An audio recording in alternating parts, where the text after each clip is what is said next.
नमस्कार, मैं हूं आपके साथ मयंक। आज 12 तारीख है, 12 मार्च है और पिछले 12 घंटे की अगर बात की जाए तो जंग बेहद तेज हो चुकी है। और ईरान ने ये जब से जंग शुरू हुई उसके बाद से ईरान ने अब तक का सबसे बड़ा हमला किया है, ना सिर्फ इजराइल पर बल्कि 7 देश एक बार फिर धुआं धुआं है।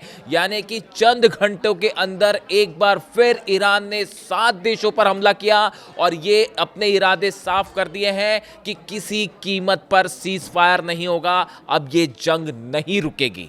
अली खामनेई साहब की शहादत का बदला लिया जाएगा और ये जंग नहीं रुकेगी। तमाम तरह की बातें आपने सुनी सोशल मीडिया पे कि जंग रोकने की कोशिशें हो रही हैं और तमाम देश बात कर रहे हैं। इस तरह की तमाम बातें अमेरिका की तरफ से भी कही गई, डोनाल्ड ट्रंप की तरफ से भी कही गई कि जल्द ही जल्द जंग खत्म हो सकती है। इन सब बातों को सिरे से नकार दिया है ईरान ने और 7 देशों पर हमला किया। इजराइल की मैं अलग बात करूंगा, आप पहले 7 देशों की बात देखते हैं कहां कहां हमले हुए और इसके पीछे का संदेश क्या है। जॉर्डन में अल अराजक बेस पूरी तरह से तबाह हो चुका है। ये अमेरिका का वो बेस है, जॉर्डन का बेस है। देखिए, मैं वीडियो बनाया कर रहा था जब ये जंग शुरू हुई, उसके पहले मैं वीडियो बनाता था और आपको मैंने बताया था कि ये जॉर्डन के जो बेसेस हैं, यहाँ पे सबसे ज़्यादा F-35 जेट्स उतर रहे हैं, F-16 जेट्स उतर रहे हैं, अवॉक्स प्लेन्स उतर रहे हैं। वो जिस बेस पर उतर रहे थे, अब वो बेस का नामो निशान मिट चुका है, उसका रनवे पूरी तरह से साफ हो चुका है और न जाने कितनी बैलिस्टिक मिसाइल्स गिर चुकी है। और बीती रात का हमला, ये मैं आपको पुराने हमले नहीं बता रहा हूं। आप लोग अक्सर पूछते हैं तारीख, मैं आपको तारीख बता रहा हूं। 11 तारीख की रात से लेकर आज 12 तारीख की दोपहर तक के मैं हमले बता रहा हूं आपको। और इसमें ये यानी पिछले चंद घंटों के हमले, जॉर्डन के अल अराजक बेस पर फिर से बैलिस्टिक मिसाइल गिरी है। बताया जा रहा है खुर्रम शहर 4 मिसाइल गिरी है इस बेस के ऊपर, बड़ी तबाही हुई है।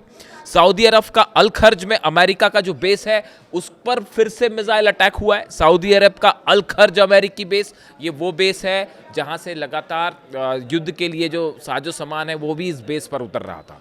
इसको भी तबाह किया जा चुका है। बहरीन की राजधानी मनामा में, राजधानी के बीच में ईरान की मिसाइल गिरी है और उसको लेकर बहरीन की तरफ से बयान भी आया है कि हम इसकी निंदा करते हैं और ये हमला क्यों किया गया।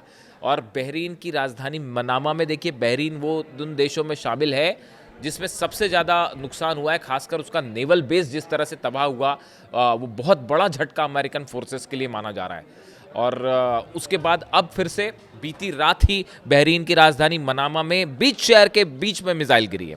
इसके अलावा आप बात करें ओमान की, देखिए ओमान उन देशों में शामिल रहा जिसने मध्यस्थता के लिए बातचीत करी ईरान और अमेरिका के बीच में, लेकिन अब हमले ओमान पे भी हो रहे हैं। ओमान में सलाला बंदरगाह जो है, पोर्ट है, उसके तेल टैंक्स को एक बार फिर निशाना बनाया गया और उनमें आग लग गई है। 2 हमले हुए ओमान में, एक परसों हमला हुआ था, कल बीती रात फिर अटैक हुआ है। ड्रोन अटैक बताया जा रहा है ये कि ये सलाला जो पोर्ट है इस पर अटैक हुआ। ऑयल टैंक्स जो थे पहले भी उन पर हमला हुआ था, कल फिर ड्रोन अटैक हुआ है और इसमें जो है उनमें आग की लपटें निकलती दिखाई दे रही हैं, धू धू कर जल रहे हैं।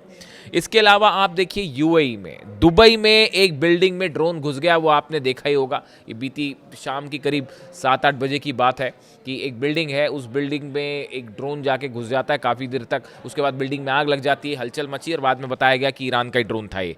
इसके अलावा जो यूएई का फुजेरा पोर्ट है, इस फुजेरा पोर्ट पर एक बार फिर से ईरान का ड्रोन अटैक हुआ है और उसकी तस्वीरें भी सामने हैं। और इसी तरह देखिए, गौर करने वाली बात यह है कि शारजा के इंडस्ट्रियल एरिया पर मिसाइल गिरी है। ये एक नया डेवलपमेंट सामने आया है कि इंडस्ट्रियल एरिया शारजा पर ईरान की मिसाइल गिरी है। इंडस्ट्रियल एरिया को सीधा नुकसान पहुंचाया गया है। इसके अलावा आप कुवैत की बात करें तो कुवैत पर अरी अल सालेम बेस जो है उस पर हमला किया गया है और यहाँ पे कई ये वो जगह है जहाँ अमेरिकी जेट्स खड़े रहा करते थे। जो रनवे है उसके तरफ से दोनों तरफ जो है अमेरिकी जेट खड़े होते थे और उनकी तस्वीरें आती थी। अब वहाँ कुछ नहीं बचा। ये बेस पूरी तरह से, कुवैत का जो बेस है अली अल सालेम बेस, ये पूरी तरह से तबाह हो चुका है। और अगर आप इनकी बात करें, जितने हमले हुए, ये पिछले मतलब ये था कि बीती रात 5 घंटे के अंदर करीब ये सारे हमले निपटा दिए गए। यानी आप देखिए, एक तरफ ये खबरें चल रही हैं कि अब जंग कब ख़त्म होगी और इस तरह की बातें शुरू हो गई। ईरान की सेना की तरफ से साफ कह दिया गया है, हमारे सुप्रीम लीडर को आपने शहीद किया, जब तक उनका बदला नहीं लिया जाएगा ये जंग अब नहीं रुकेगी। और ये जंग जारी रहेगी। अब एक बार इजराइल पे आ जाइए। इजराइल पर बीती रात सबसे बड़े हमले हुए हैं अब तक की इस जंग के, और 50 मिसाइल्स इजराइल पर गिरी हैं। फायर कितनी हुई, आयरन डोम ने कितनी रोकी, वो सब छोड़ दीजिए। जो हिट करी है अलग अलग जगह पर, तेल अवीव पर गिरी है, बेरशबा पे गिरी है, यरूशलेम में बताया जा रहा है कल बहुत बड़ा हमला हुआ रात को।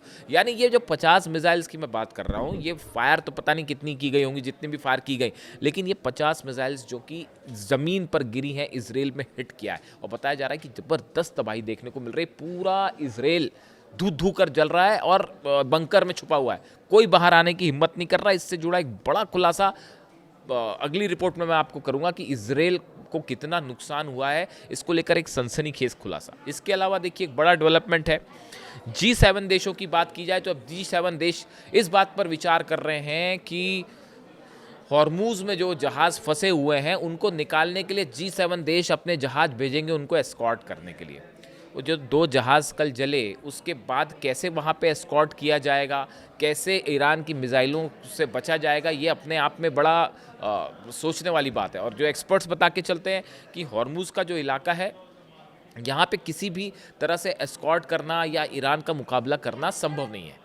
हमने देखा कल किस तरह से थाईलैंड के जहाज़ पर हमला हुआ और कई ऑयल टैंकर्स में आग लगा दी गई। तो यहाँ ईरान को रोकना बेहद मुश्किल है, ये ऐसा एक्सपर्ट्स बता रहे हैं। देखिए अगले वीडियो में मैं आपको बताऊंगा किस तरह के डेवलपमेंट्स इजराइल को लेकर हैं, और एक बेहद सनसनीखेज खुलासा अगले वीडियो में।